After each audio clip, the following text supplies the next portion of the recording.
ಬೆಳಗಾವಿ ಗಡಿ ಭಾಗ, ಕರ್ನಾಟಕದ ಗಡಿ ಭಾಗದಲ್ಲಿ ಭಾಳ ವರ್ಷದಿಂದನೂ MVS ಮತ್ತು ಶಿವಸೇನೆ ಗುಂಡಗಳ ಕಿತಾಪತಿ ಈ ನಾಡಿನ ಶಾಂತಿ ಭಂಗ ಮಾಡುವಂಥ ಕೆಲಸ ನಿರಂತರವಾಗಿತ್ತು. ಎಲ್ಲೋ ಒಂದು ಕಡೆ ಕನ್ನಡ ಸಂಘಟನೆಗಳು ಅವ್ರಿಗೆ ತಕ್ಕ ಪಾಠವನ್ನು ಕಲಿಸೋದ್ರ ಮುಖಾಂತರ ಅವರ ಸದ್ದು ಅಡಗಿಸಿದ್ವಿ. ಸದ್ದು ಅಡಗಿದೆ ಅಂತಕ್ಕಂಥ ಒಂದು ಭಾವನೆಯಲ್ಲಿ ನಾವಿರುವಂಥ ಸಮಯದಲ್ಲಿ ನಿನ್ನೆ ನಮ್ಮ ಕರ್ನಾಟಕದ ರಾಜ್ಯ ರಸ್ತೆ ಸಾರಿಗೆ ಬಸ್ ಚಾಲಕನ ಮೇಲೆ ಮತ್ತು ನಿರ್ವಾಹಕ ಕಂಡಕ್ಟರ್ ಮೇಲೆ ಕನ್ನಡದಲ್ಲಿ ಕೇಳಿ ನನಗೆ ಮರಾಠಿ ಬರಲ್ಲ ಅಂತ ಕೇಳಿದ್ದಕ್ಕೆ ಅವರ ಊರಿನ ಹತ್ರ ಇಡೀ ಊರು ಜನ ಸೇರಿ ಒಬ್ಬ ಕಂಡಕ್ಟರ್ ಮೇಲೆ ಮತ್ತೊಬ್ಬ ಚಾಲಕರ ಮೇಲೆ ಮಾರಣಾಂತಿಕ ಹಲ್ಲೆ, ಅವ್ಯಾಚ ಶಬ್ದಗಳ ನಿಂದನೆ.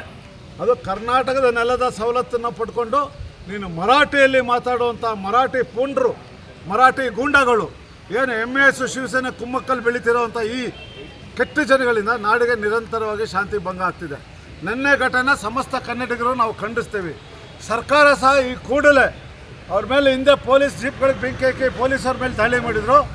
ಆವಾಗೇನು ಕಠಿಣವಾದ ಕ್ರಮ ತೊಗೊಂಡ್ರಿ, ಅದಕ್ಕಿಂತ 2ರಷ್ಟು ಕ್ರಮನ ಈ ನಾಡದ್ರೋಹಿಗಳ ಮೇಲೆ, ಈ ನಾಡಿನ ಅನ್ನ ತಿಂದು ನಾಡದ್ರೋಹ ಬಗೆಯಂಥ ಈ ನಾಡದ್ರೋಹಿಗಳ ಮೇಲೆ ಕಠಿಣ ಕ್ರಮವನ್ನು ತಗೋಬೇಕು ಅಂತೇಳಿ ಒತ್ತಾಯಿಸಿ ನಿನ್ನೆ ಕನ್ನಡಿಗರ ಮೇಲೆ ಆದಂಥ ಹಲ್ಲೆಯನ್ನು ಖಂಡಿಸಿ ಇವತ್ತು ನಾವು ಆ ಮರಾಠಿ ಗೂಂಡಗಳ ಭೂತದಾನ ಮಾಡೋದ್ರ ಮುಖಾಂತರ ಸಾಂಕೇತಿಕ ಹೋರಾಟವನ್ನು ಮಾಡಿದ್ದೇವೆ.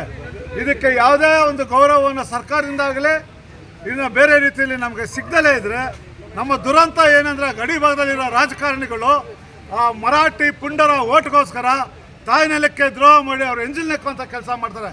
ಆ ರಾಜಕಾರಣಿಗಳಿಗೂ ಧಿಕ್ಕಾರವನ್ನು ಹೇಳ್ತೀವಿ. ಇದರ ಪ್ರತಿಫಲ ಗಡಿ ಭಾಗದಲ್ಲಿ ಸಮಸ್ತ ಕನ್ನಡಿಗರು ಒಂದೆಡೆ ಸೇರಿ ಆ ಮರಾಠಿ ಗುಂಡುಗಳಿಗೆ ತಕ್ಕ ಪಾಠವನ್ನು ಕಲಿಸುವಂಥ ಹೋರಾಟವನ್ನು ಅತಿ ಶೀಘ್ರದಲ್ಲಿ ಹಾಕೋತೀವಿ.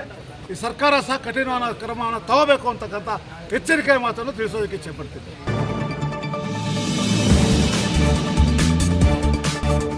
ಇದು ಗಂಧದ ಗುಡಿ ಜನತಾ ಮೀಡಿಯಾ.